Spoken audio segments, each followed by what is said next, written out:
natin dito sa pamamahay. Kinuha lang ho namin mga huling gamit pa. Huwag kang mag-alala. Hindi na kami babalik dito. Jonard, sana maintindihan mo kami.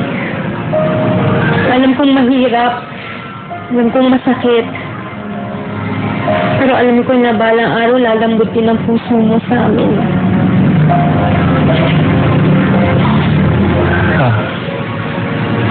Patawarin niyo kami. Hindi ko namin ginawa ito dahil galit kami o gusto namin gumante. Mahal lang talaga mo namin isa't isa. Anak kita. Inagaw mo ang asawa ko. Pwede ba? Umalis na kayong dalawa, baka makapatay ko kayo.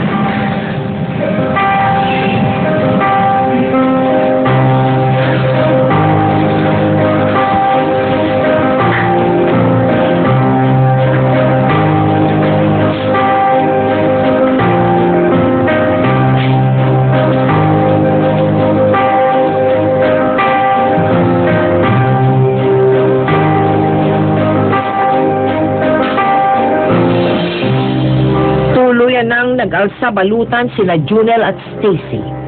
Iniwan nila si Jonard para makaiwas na rin sa kahihiyan.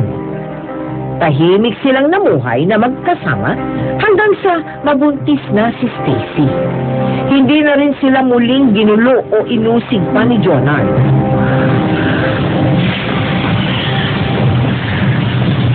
Healthy po yung baby natin. Tatay ka na.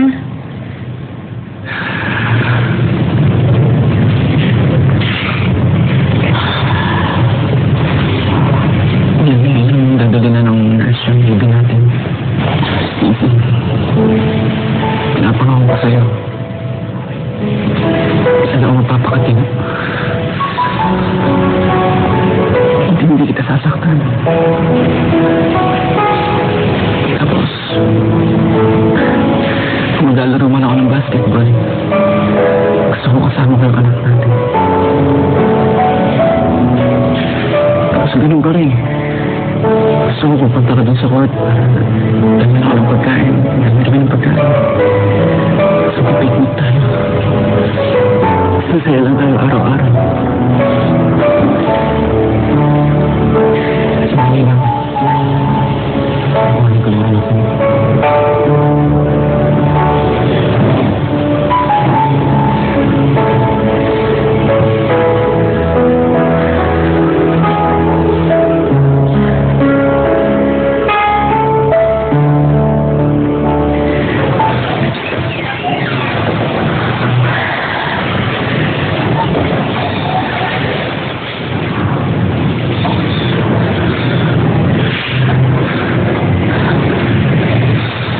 Arlan?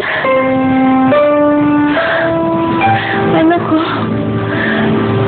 Arlan?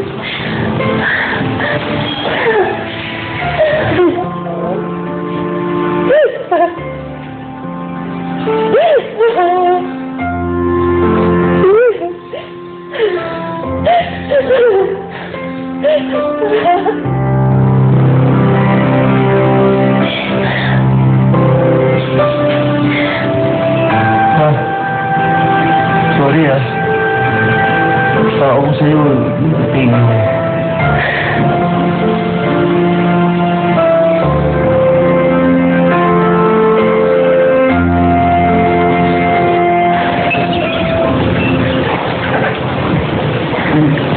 Miss, pwede bang paradala dito yung baby namin? Pero, pasaling na naman po dito.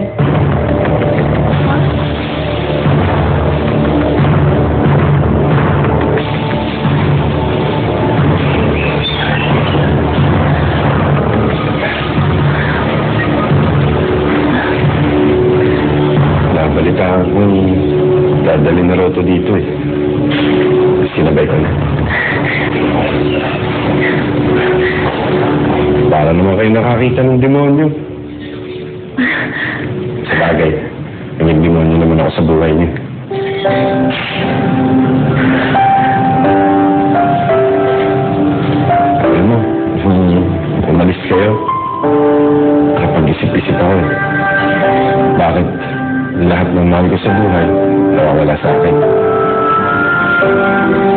Siguro nga, naging makasarili ako. Pero, sa kanya, sir mo nga itong pogi ko ako. Maraming salamat, Leonard. Ang tagal kong pinagdasal ito. Kami ni Junel araw-araw ipinagdasal namin to na sana mapatawad mo kami. Kaya pala, araw-araw lumalambot ang puso ko eh. Nagpipo ata ang pagdadasal niyo.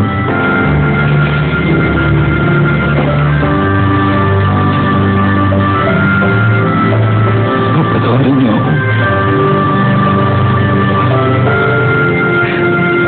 Alam ko, tungkol, napakalaki ng sasana ko sa inyo.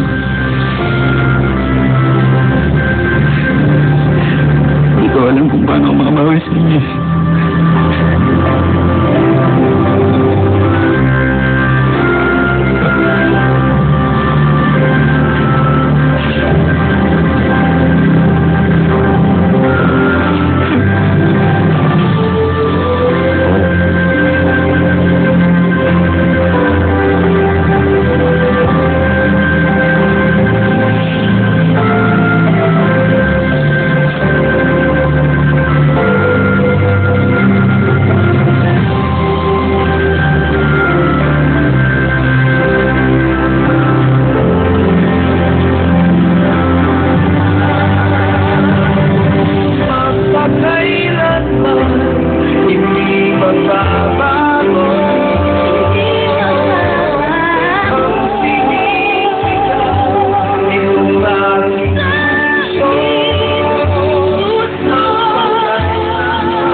Okay naman po.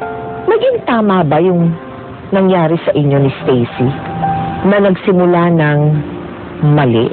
Akin po sa based on experience. Okay lang po na pagdaanan ng mali para malaman yung tama. Sa pananaw ko, sa pinagdaanan ko po, ngayon ko po nalaman yung tama.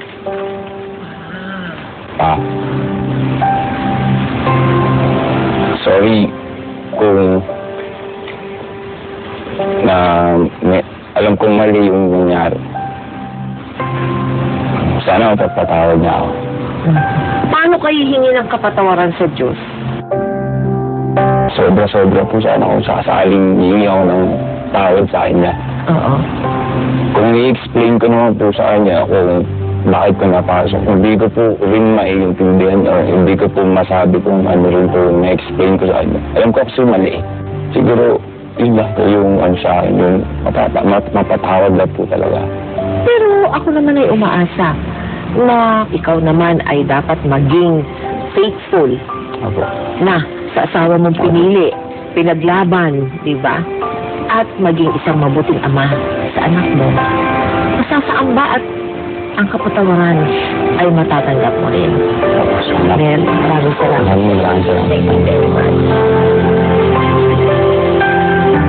Kailan nga ba nagiging tama ang mali?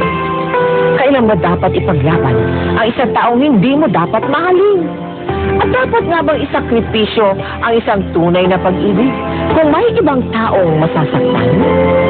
Napakahirap pong sagutin, ano po? At mas lalong mahirap pumusga sa ating kapwa. Ito dahil magkakaiba tayo ng pinagmulan. Magkakaiba rin tayo ng paniniwala at paninindigan sa buhay.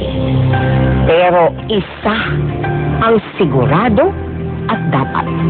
Maging tapat tayo sa taong sinumpaan nating mahalin at humingi tayo ng kapatawaran sa mga nilalang na ating nasaktan at nagawa ng kasalanan.